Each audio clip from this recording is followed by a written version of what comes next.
Welcome back to the Deep Dive.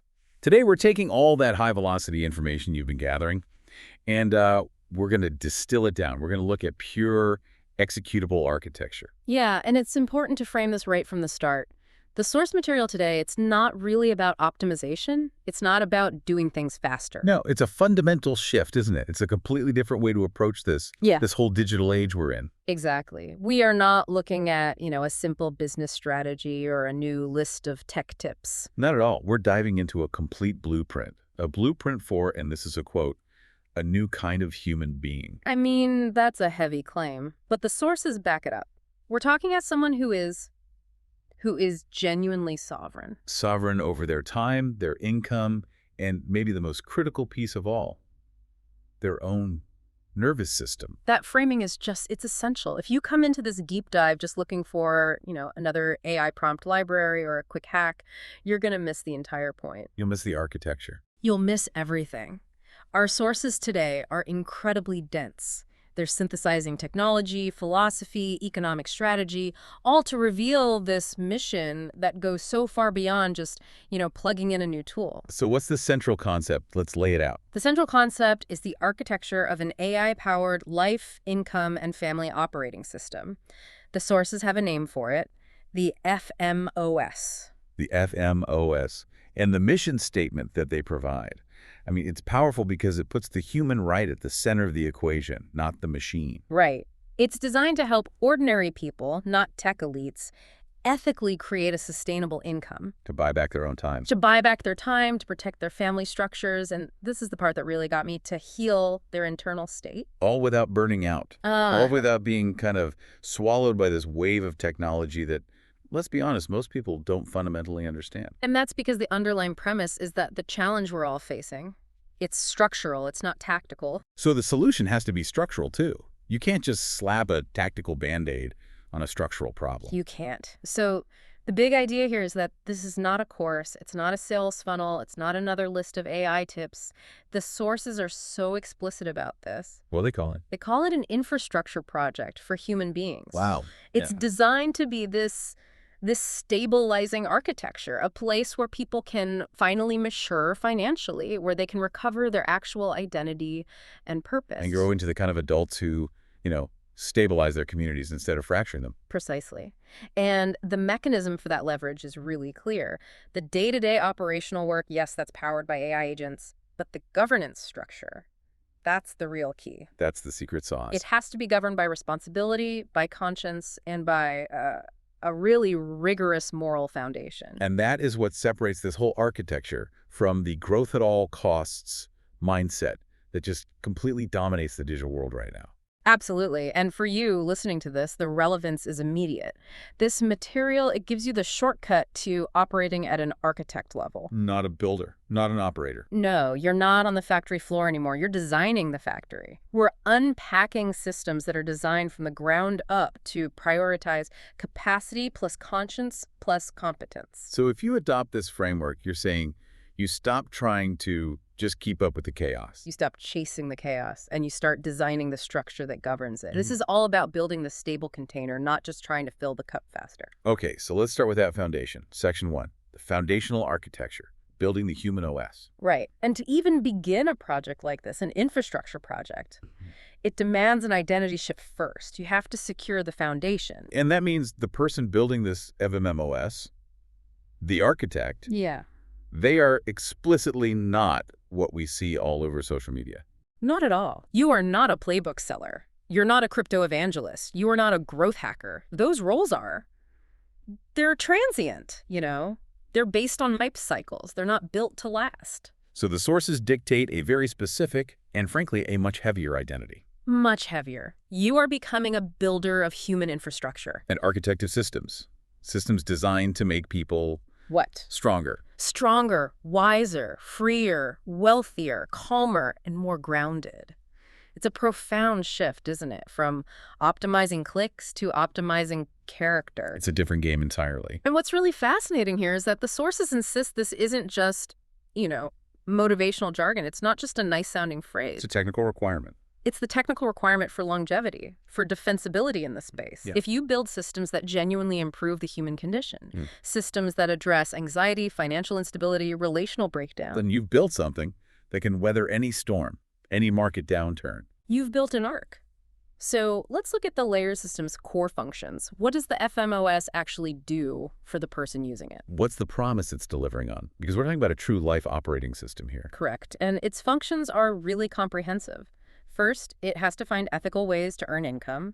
It places moral guardrails on how you make money. Okay, so ethics first. Always. Second, it helps users secure funding and access capital, but responsibly. Third, it automates all that repetitive work that steals our time and just leads to burnout. And fourth, it helps design a life architecture that puts family first. It integrates schedules, priorities. Yes. And fifth, this is the most unique part, it protects users with those responsible AI guardrails we talked about. It fosters community over isolation. And it has dedicated modules for healing. Healing what specifically? Healing your identity, your discipline, and regulating your nervous system. So that integration of the inner and outer architecture, Mm-hmm. that's what makes it a system. It's not just a service or an app. Right. The products you might create, they're just the doors. The real value is the sovereign structure that's standing behind all those doors. And that kind of structure, it needs a really rigorous ethical foundation to stand on. It does. The system demands these non-negotiable ethical commitments. The principles are laid out so clearly. Let's go through them. Okay, first, peace before pressure. What does that mean in practice? It means you do not accelerate until your internal resources are stable. You don't hit the gas pedal if the driver's having a panic attack. That's the opposite of every business book I've ever read. Okay. Okay, what's next? Clarity before action. This one mandates stillness. It mandates defining your purpose before you execute. You don't just run, you run in the right direction. Then there's stewardship before scale. Yeah, meaning you have to prove you can manage the small things wisely before you even attempt the large things. And finally, the big one, responsibility before wealth. And the source material is just, it's unsparing on this one. It comes with a warning. What's the warning? Broken people with money just break things faster. Oof, that lands. Exactly. If you try to layer massive technological leverage and huge amounts of capital onto an unstable nervous system or a drifting identity, You're just building a weapon. a weapon of self-destruction. Uh. The system insists on it, order before acceleration. Character development as the highest form of operational alpha. That structural clarity is just, Oh. it's so powerful. So if we accept this blueprint, this character-first way of building, Hmm. how do the sources guide the architect on that first move? You can't build the whole cathedral on day one. No, you can't. And that's where the concept of the strategic first moves comes in, or what they call the wedge market. The wedge market. The architect has to claim one single adjacent vertical, one mountain where the system will prove itself and start to gain that organic gravity. It's the Amazon entry point strategy. They started with books to prove they could master distribution. Before moving on to everything else. Exactly. You pick one thing and you dominate it. So what are some of these entry points? The source material must suggest some places to start, right? This needs to be relatable for anyone listening who sees themselves or their clients in this. Oh, it lists several really high potential areas, places where the pain is severe and the leverage is incredibly high. Like what? Okay, take insurance agents or real estate professionals. Think about them. They are often highly skilled, very ethical people, but they are drowning. Crowning in what? Paperwork. Compliance, follow-up, endless administrative tasks. An agent multiplication OS instantly frees them up and provides a massive, undeniable ROI. So, okay, that makes sense. You're solving a very specific, very expensive pain. What's another one? Another is families needing funding access. Here, the system can act as a totally honest broker, a preparer. It helps them get their ducks in a row and detoxifies the whole process of raising capital. So you're not building a generic productivity tool that could, theoretically help anyone. You're solving a deep vertical pain point for a very defined, struggling group of people. Absolutely. You have to be specific. The list also includes small business owners drowning in tasks, that classic proprietor who is the bottleneck in their own business. They can't scale beyond themselves. Or what about creators? I see so much burnout there. It's a huge one. Creators burned out by the output treadmill. For them, the system is designed to decouple their identity from their immediate output. It lets AI agents maintain the treadmill while the human focuses on the core vision, the art.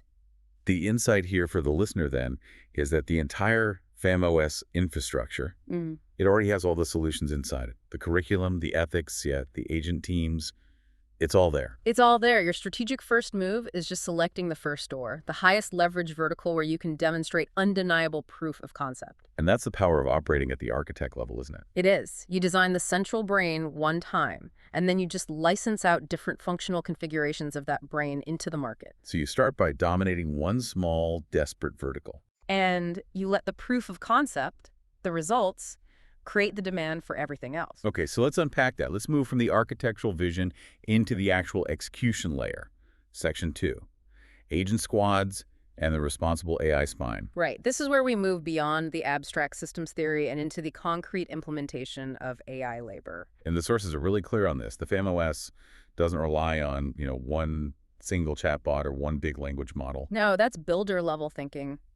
This builds teams of specialized labor. The sources call them formalized agent squads that work together to achieve these high-leverage outcomes. And that represents a huge psychological shift, Right. for the user. You stop being a prompt engineer, just hoping you get a good result. You stop hoping, and you become a CEO of digital labor. You're the one defining the objectives, the processes. The architecture lets you scale your labor force without ever hiring a human employee. Tell us more about the structure of these teams. What are some of these specialized squads? The sourcing provides really specific examples of these interlinked teams. For instance, there's the funding agent squad. And what's their job? It's designed exclusively to manage the process of securing capital, everything from generating the prospectus and preparing risk assessments to handling compliance documents and automating follow-up with potential investors. That is a highly sophisticated, very high-value vertical. And I'm guessing this squad would have to interface with the time management structure. Precisely. The funding squad needs time liberated for the human architect, you, to focus on the high-touch relationships, the human part of the deal. And that's where another squad comes in. That's where the time freedom automation squad comes in. This team handles all the repetitive, low-leverage digital tasks. Email filtering, scheduling, repurposing content, synthesizing data. It gives the architect immediate time alpha. It buys back your focus. Instantly. And this moves beyond just professional tasks, too. It moves into the personal realm with the family systems and schedule squad. Okay, how does that team function? Because that feels like a real differentiator. That squad acts as a completely non-judgmental life logistics manager. It organizes schedules based on the family's stated priorities, not just work priorities. It can track meal prep, health goals, and it enforces the margin principles the architect sets. The Sabbath rest principles. Exactly. It's life architecture, not just workflow management. And finally, there's a squad that ties directly into the deep inner work we're going to talk about later. The Identity, Discipline, and Nervous System squad. That sounds almost like therapy built into software. Well, it's more like a functional representation of the curriculum modules. This squad doesn't heal you. A machine can't do that. But it holds the line. It provides the structure for healing. Yes, it would run modules like the AFM Identity Fortification OS. It provides daily accountability checks, it logs your pre-commitments, and it can automatically deliver the nervous system reset protocols at pre-scheduled times, like before a big meeting. So the role of the human, the architect, is purely to define the high-level objectives, to set the moral and ethical guardrails. And then the agents execute the operational labor, often 70 to 90% of the daily required work. So the architect elevates their thinking. They stop asking, how do I build this software? How do I do all these tasks? And they start asking a much more leveraged question. What structure builds this while I lead the vision, and what AI squads will maintain its integrity? That's the crucial elevation. Yeah. And the stability of that entire structure. Mm-hmm. It all depends on what the sources call the responsible AI spine. Yes. This is the core, the non-negotiable layer. This is the difference between, a transient app that's popular for 6 months and a civilization-scale infrastructure project that can genuinely be trusted. Trusted with sensitive data. Trusted with critical life functions. All of it. So let's dedicate some real time to this. Let's detail the components of this ethical spine, because this is where any skeptical listener is going to need to understand the mechanism of trust. Okay. The spine has several layers. First, it mandates absolute ethics defaults. Honesty in claims about what the system can and cannot do. Yeah. No overpromising. It enforces strict transparency in AI use. The user always knows when they are interacting with an agent versus a human. No deception. But the real structural innovation here, it seems to me, is the inclusion of spiritual and psychological guardrails. That's it. That's the quantum leap. How exactly Do the sources detail engineering, something like that, a FAMAM Moral Boundary Guard OS? Is that just a set of filtering prompts, or is it something way more structural? It's completely structural. These guardrails are built into the agent's core decision-making matrix. They're not an afterthought. Give me an example of a spiritual guardrail. Okay, so a spiritual guardrail means the system is programmed to flag and even refuse to execute any goal that violates the established moral constraints. Let's say a marketing strategy that's built on deception or uses high-pressure tactics that violate that peace before pressure axiom. The system would refuse. It would literally say no. It would say no. And a psychological guardrail, for instance, enforces non-dependency. It's constantly testing for AI hallucination. There's a FAM No Hallucination Guard OS, and it's programmed to prioritize clarity over speed. It can even enforce breaks for the human. Yes. It can be programmed to enforce mandatory periods of digital silence, a Sabbath for the user. It acts as a benevolent digital warden for your soul. That makes the claim of civilization-scale infrastructure start to land. Because that ethics layer is exactly what the biggest enterprise organizations are desperately missing right now. They have no idea how to govern these agents once they're operating outside of direct human supervision. And when you solve the trust problem at scale, by building systems that honor conscience, restore order, and build wealth ethically, you create an asset class that is inherently more valuable and more defensible than anything built on pure speed or optimization. So moving to the execution blueprint, the system says the architect has to stop carrying everything. How is that multiplication achieved? It's achieved by decoupling the founder from the execution. It's the only way. This means using licensable frameworks. The architect sells the blueprint, not their time. Exactly. It also involved certified facilitators who can then deploy the system in localized verticals, but under supervision.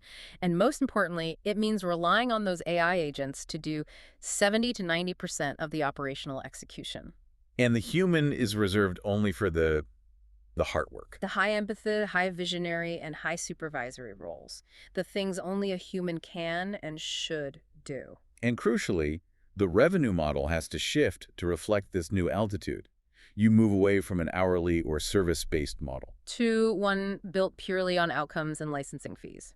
When you sell the infrastructure, you move toward a low fulfillment burden and recurring revenue at an institutional scale. You're selling the ability for organizations or high-net-worth families to license the entire operating system. An operating system built on verifiable, ethical, and operational alpha.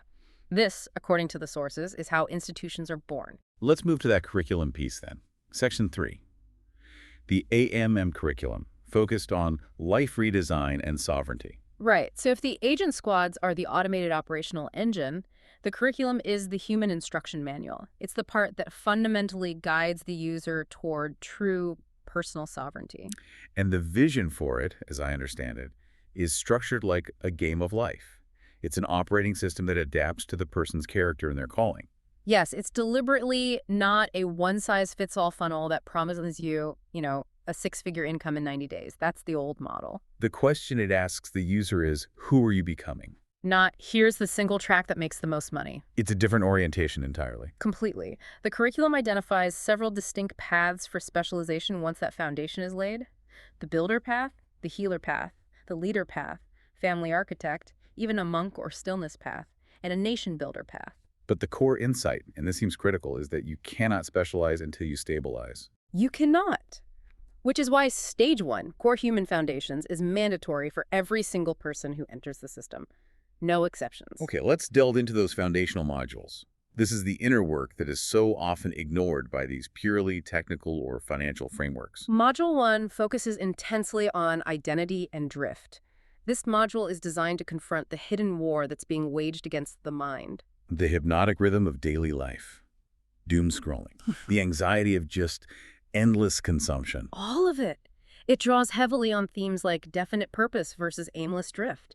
It forces the user to choose allegiance mastery over themselves, their craft, or their spiritual life. What are some of the practical signs of drift that this module would force a user to confront? Drift manifests as, infinite optimization of the wrong thing. It's busy work as a substitute for meaning. It's prioritizing immediate comfort over a long-term covenant with yourself. So the module forces a hard reckoning with those fear loops and self-deceptions we all have. It does. And the ultimate outcome of this module is simple, but it's profound. The user stops drifting. They anchor their actions in a conscious, chosen purpose. Okay, so you find your anchor. Next, we address the critical focus on somatic health, which is just essential for any kind of sustainable high-level performance. You can't be an architect if your own internal structure is shaking. You can't. And that's Module 2, Nervous System Regulation. This directly addresses the fact that in our modern digital age, most people are operating in a state of chronic, low-grade stress, constant sympathetic arousal. So what are the tools? It covers practical, non-ideological tools, somatic calming techniques, how to intentionally shift your body's state out of fight or flight, dedicated sleep repair protocols, emotional literacy, and clear pathways for anger routing. Anger routing. Give us an example of what that actually means in this context. It means having an established, non-destructive protocol for managing those high activation states. So instead of reacting instantly in a family conflict or firing off a nasty email, You have a pre-planned route for that energy. exactly. The routing process might involve a mandatory 15-minute physical exertion ritual, followed by scripting the response for an AI agent to clean up and make professional. This allows the human to focus on the emotional root cause, not just the reaction. And the foundation is necessary because, as the sources clearly state, stabilized people stop self-sabotaging their own destiny. You can only execute a strong strategy if your body is regulated and on your side. So we stabilize the being before we optimize the doing. What does Module 3 cover to bring some order to the chaos of decisions we all face? Module 3 is clarity before action. This module introduces a really powerful concept, monastic thinking. And this is not about joining a monastery. No, not at all. It's about importing the rigor of focused devotion into a chaotic life. It means intentional, single-target focus. It means promised discipline, identity declarations, making covenant commitments, which are like internal contracts with your future self. What does monastic thinking look like for a modern entrepreneur or a parent?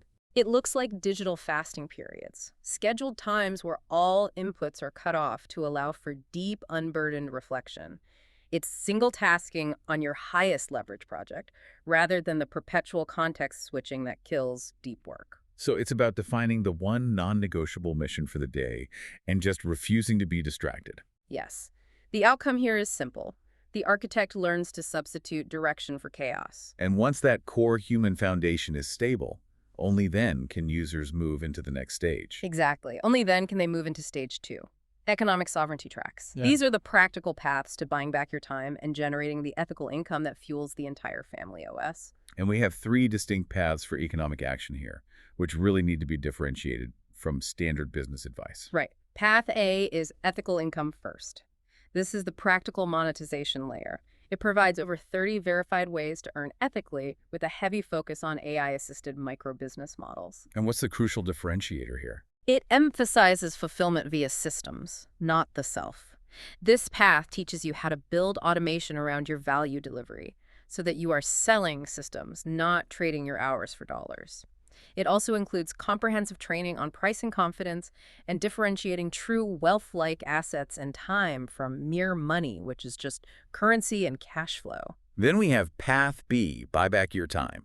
This track sounds like it's designed for the high performer who is currently trapped by their own success. Yes, that's exactly who it's for. They are great operators, but they are terrible leaders of their own time. This path focuses on mastering automation literacy, setting up agent-assisted workflows, and delegation psychology. The painful process of letting go of the control that keeps you chained to the work. The hardest part. It integrates AI assistant mastery and, critically, the use of those Sabbath principles for margin creation. The goal is defined clearly by the sources. Establish repeatable, non-negotiable gaps in your schedule. And in doing so, you transform from a high-paid operator into a high-leverage supervisor of systems. That's the transformation. And the third path deals with financial scaling and sophisticated capital stewardship. Path C is the capital path. This one is optional, but it's vital for anyone seeking institutional-level scaling.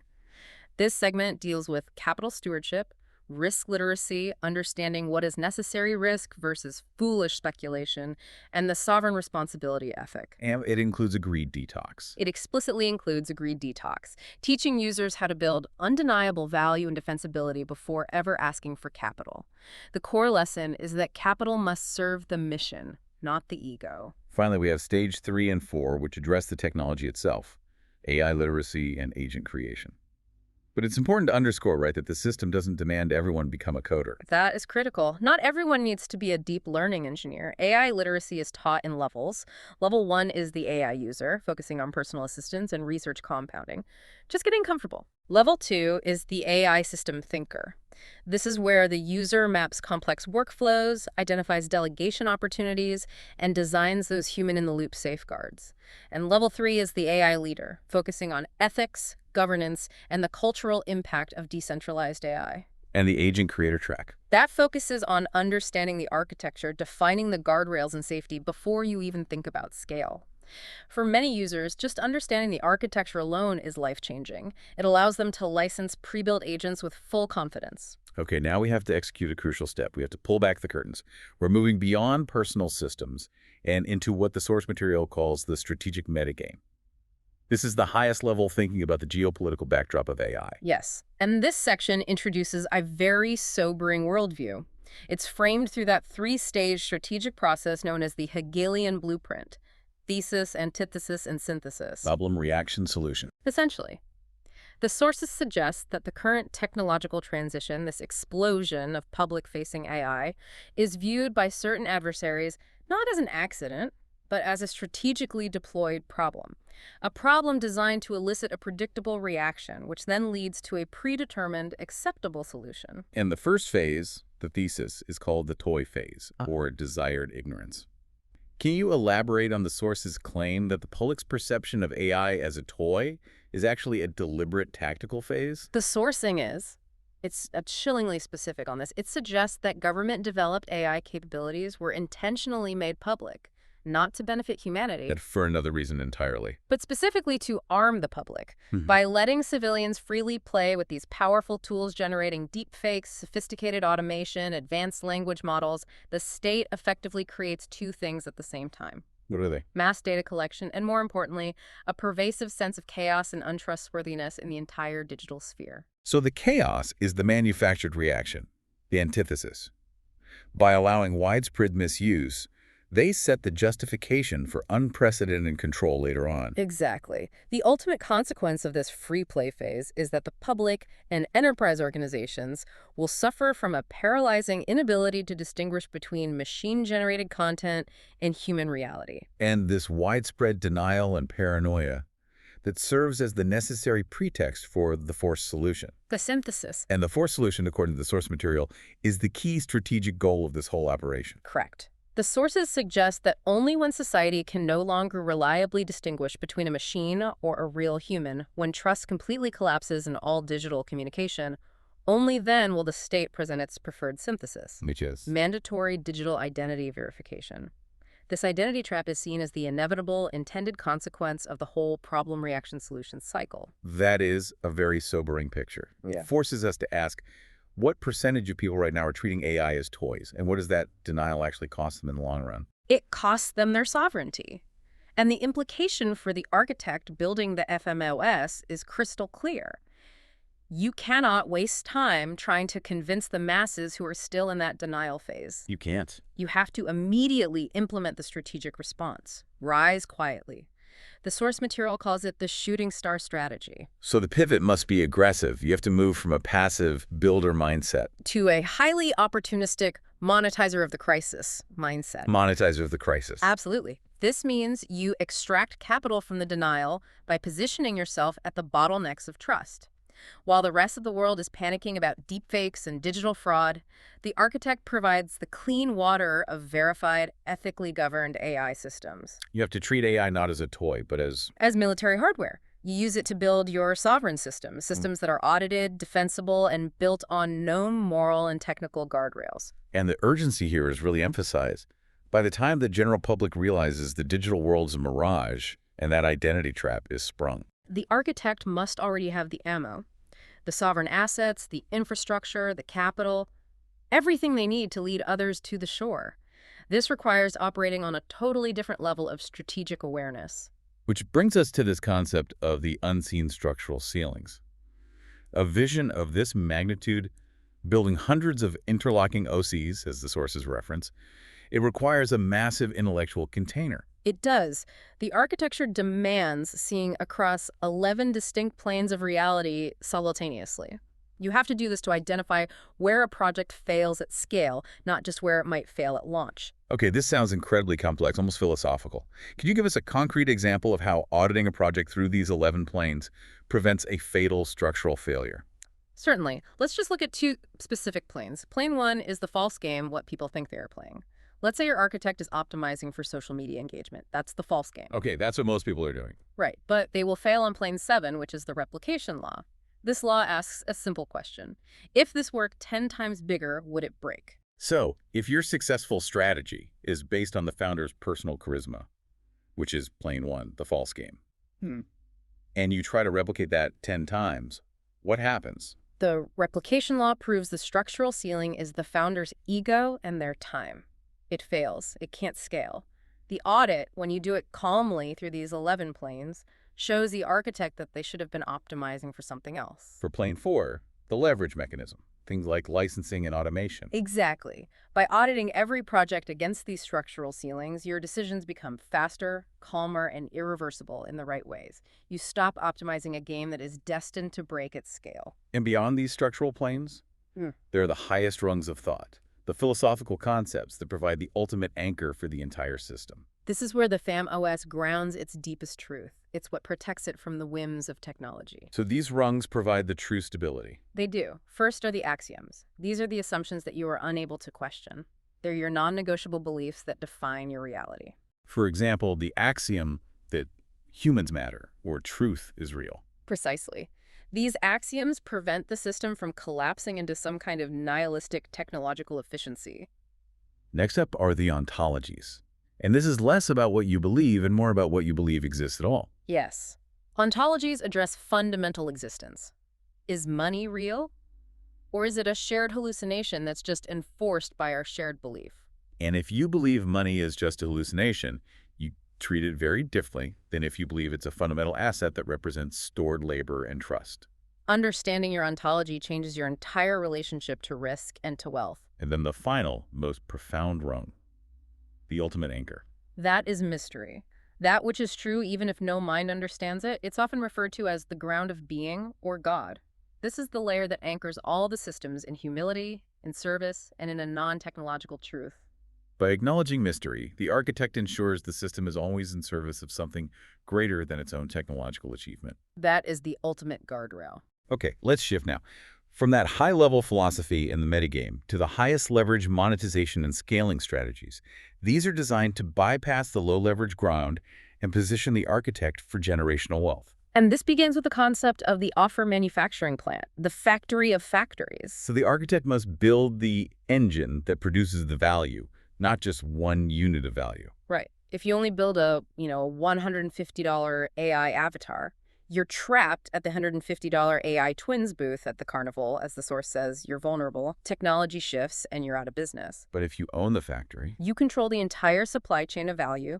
You mitigate risk. You can respond to the market instantly. and this factory is designed with extreme altitude levels to serve every single market segment at the same time, using the same OS, the same brain, and the same core tools. This is the absolute key to leverage. We see the offerings segmented into 5 levels, all based on price point and the fulfillment burden.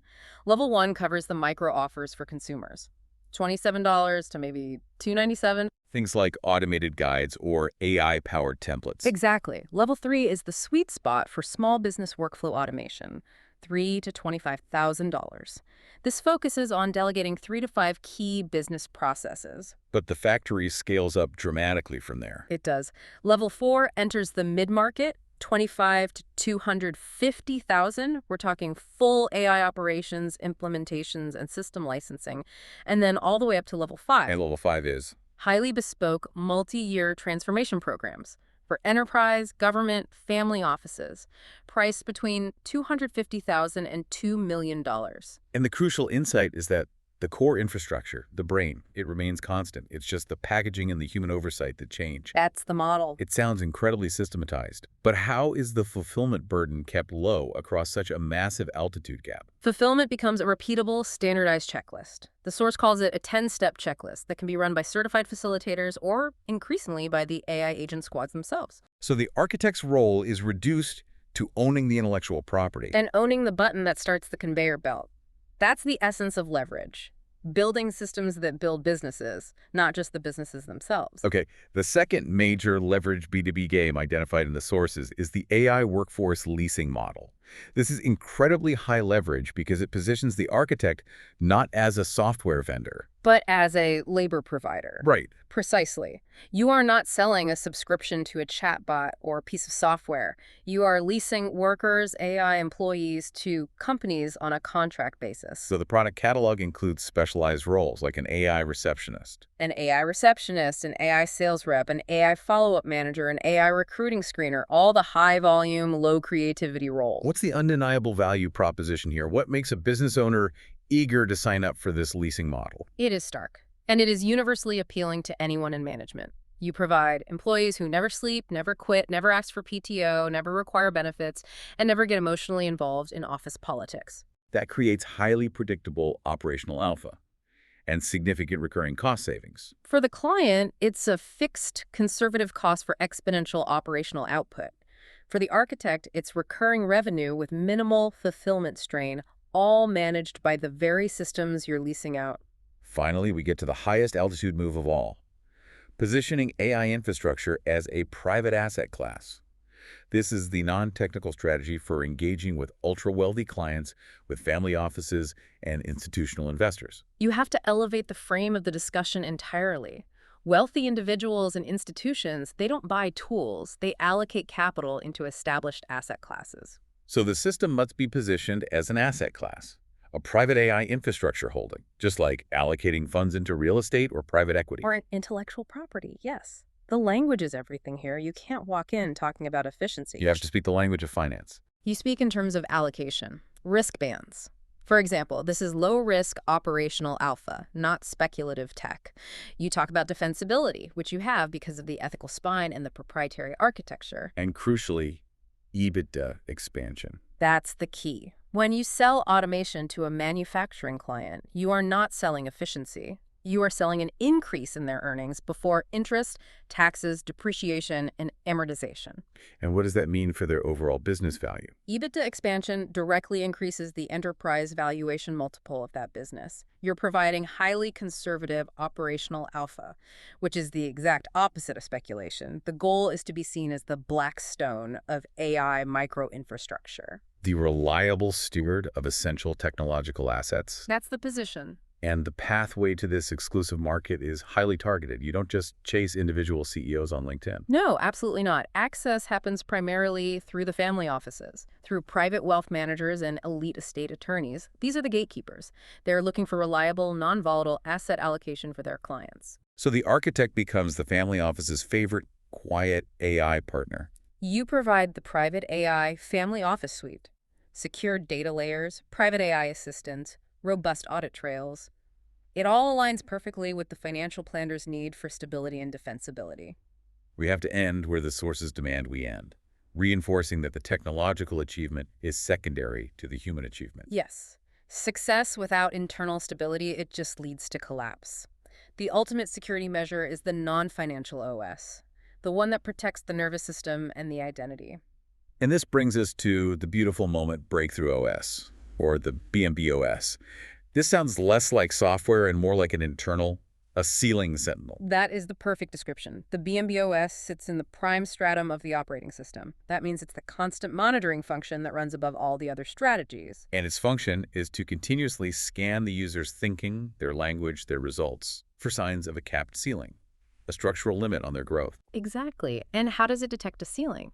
It detects a failure, not of effort, but of a fundamental assumption, a failure in strategy or axiom or ontology.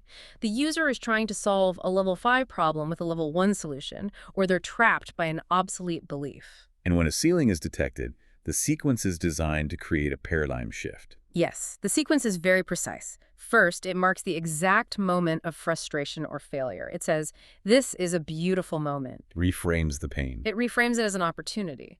Then it identifies the exact structural rung the person is on. For example, it might say, you are trying to fix a faulty system when the real problem is a flawed axiom.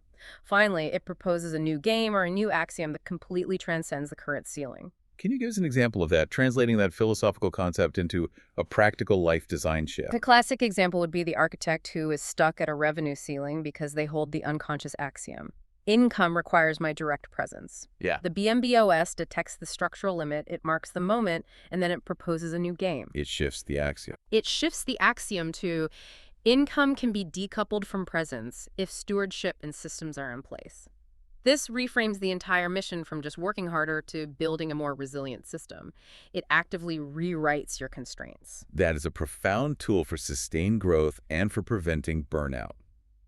Finally, let's explore the unique guidance system that's designed for spiritual and psychological safety. The Archetypal Guidance and Encouragement OS. This system is so unique because of its stringent guardrails.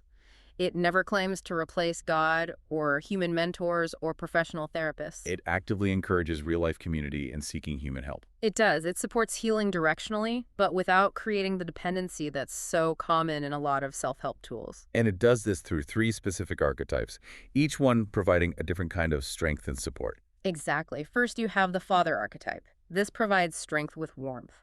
The tone is steady, firm, practical. When the user is struggling with procrastination or discipline, the father archetype provides that necessary call-up. What does he say?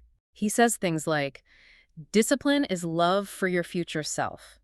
That discomfort you feel is the structural integrity of your future self hardening. Stand back up. So, firm correction, but coupled with affirmation. And then you have the nurturing balance. That's the mother archetype, which provides comfort with truth. Her tone is deeply nurturing, emotionally literate, and compassionate without ever being enabling. When the architect is overwhelmed or dealing with self-criticism and guilt, she steps in. And her message. She reminds the user, you can rest without quitting. You are not defined by the output of this week. You are loved while you learn. She facilitates the necessary recovery. And the final archetype provides that immediate, practical accountability. The true friend archetype. This is that shoulder-to-shoulder peer energy. Yeah. It's practical, it's honest, and it's focused on breaking down the immediate barrier without any shame or judgment. When the task list is just too big, they step in. And they say, we don't need perfect Jurabak. We need progress. We don't need to solve the world today. Let's break this massive thing into one next step that you can complete right now. These 3 voices provide this comprehensive guidance, strength, and nurture, but without replacing the necessary human relationships. the ultimate final goal of all of these operating systems, the financial, the technical, and the psychological, it's not just wealth. No, it's the ability to build a system that thrives without the founder forever. The final measure of success is ultimate peace and the acceptance of your own limits. That results in a true legacy, but without the ego. We've covered a remarkable amount of ground in this deep dive today. We've moved far beyond mere productivity hacks and into the comprehensive architecture of ethical sovereignty, of AI-powered asset building, of strategic awareness of the metagame, and of character-first living. What you now hold are the complete blueprints for what the sources call the parallel operating system for human life. You really do. You have the map, the architecture, the ethical guardrails, and the financial leverage plays that are necessary to build an infrastructure that can serve humanity and create exponential value without consuming your soul or fracturing your family. You're shifting from thinking in terms of tasks To thinking in terms of systems, axioms, and asset classes. the central conflict that's going to define this new age. It isn't between humans and AI, it's between the architect and the operator. And now that you know the difference between the two, and you have the internal and the external architecture to support the architect role, grounded in humility and conscience, the final provocative question for you is this. What single low-leverage task that currently dictates your time? What do you need to stop doing today so you can clear the mental space and take your rightful seat as the architect of your life and your legacy?